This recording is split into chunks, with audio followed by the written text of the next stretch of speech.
What's up everyone, it's Iceman Oz, aka Jay, straight from the Kangaroo and into your living room. I'm back with another episode of Requested Loadout. This is basically the series where you give me a loadout in the comment section below and I try it out in a match and I just give some of my thoughts on it.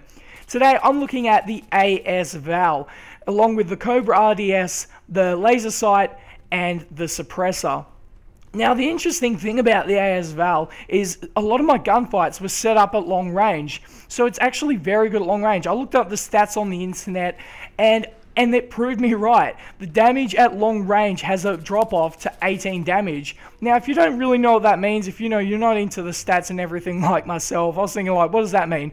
Well, it actually means that it just has a high damage output, so you can kill people relatively quickly at long range in comparison to some of the other PDWs and SMGs out there. So I think that's quite interesting how it's one of them guns where it doesn't have a high damage output, it only has a maximum of 20 damage. So if you're comparing that to like a UMP45 that has like a 30 something damage and the assault rifles, it doesn't have a high damage output straight away. But yeah, I don't know, it just felt like a really good gun and it seems to be a very solid weapon. Now I was using this on Grand Bazaar as you see in this match here, and I noticed like a lot of my gunfights I like to set up. If I'm in them one-on-one gunfights, that's not where I want to be, because I play in American servers and I'm from Australia, so most of the time the lag just gets me. So I like to set up my gunfights where most of the time it's medium to long range.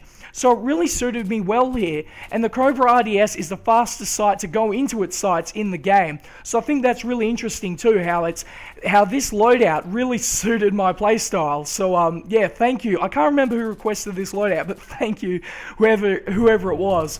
Now, the second attachment here is the laser sight. Now this is really good as well because you can sort of hip fire with it. And that sort of adds a new element to the as-val, so I think that's really cool. Now the third attachment is the suppressor. Now I don't know about the suppressor because you have to use it. That's what I think is pretty interesting. You have to use the suppressor because you can't replace or anything. It just comes with the as-val. So I don't know. It's one of them things. If it was up to me to like be able to change it, I'd probably use a flash suppressor. But I mean, it's still good. It's still a very good gun, the as-val. So at the end of the day, I think you should definitely try this loadout. I think it's just a solid loadout and it's something you should definitely try out. So if you enjoyed this video, please like, subscribe, and peace.